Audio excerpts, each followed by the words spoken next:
Okay, here's what Gary and others do not get about the quantum theory of wave packets.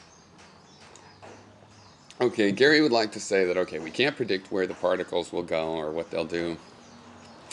So we create some string theory like, reverse engineered mathematical way of describing what's going to happen through probabilities, just because we don't know the outcome. It's like if you have 1,000 particles, we could calculate what's going to go on in all of their collisions, but that's kind of difficult. So we just use probability to to create this mathematical structure that generates the same results without knowing all the particulars. And in that case, the waveform that we say an electron is really just a mathematical construct for explaining what we don't really know about the electron.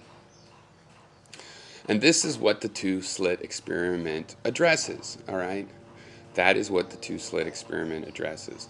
The two-slit experiment implies that the particle's wave function is real, okay? That this wave function in probability space is not just a mathematical construct, but it's real. And the way it does that is because if it was really just a particle, then it would go through one slit or the other. But what appears to happen is it goes through both slits and interferes with itself. This wave goes through both slits. That's the only thing that could be split. If you shoot a particle at a screen with two slits, it either goes through one or the other or hits the screen. But if it's a wave, then what happens is it splits. When it hits the screen, it hits the whole screen, the wave front hits the screen, and it splits. There becomes like two waves, one at each slit point. Okay? And it interferes with itself. Now, if it interferes with itself and then the result on the target screen changes, which is what happens, that implies that the waveform had a material reality, because it could only have interfered with itself if it materially existed. If it was just a mathematical construct, you wouldn't see it interfering with itself, because it wouldn't be a real thing, and it couldn't really interfere with itself in the material world. But it does interfere with itself. This waveform does interfere with itself, and that shows very strongly that waveform has a material reality.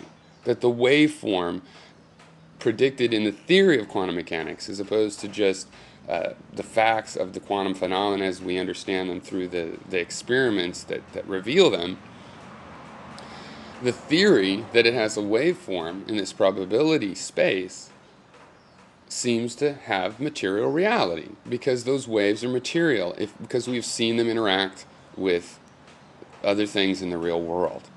And so that's why we say that no, it's not just that we don't have enough information to predict them. It's that if we do have enough information, that's the waveform, the complete waveform of a particle, there's still this randomness, because the waveform is real and the waveform can interact with other waveforms as a waveform. Before it has so-called collapse, before we see it as a one particulate phenomena, it has this wave-like reality, a materially real existence as a waveform. And so, in that case, even when you know everything about that waveform, there's still going to be randomness. And that's what QM says is going to go on, and so far it's never been proved wrong when making that assumption.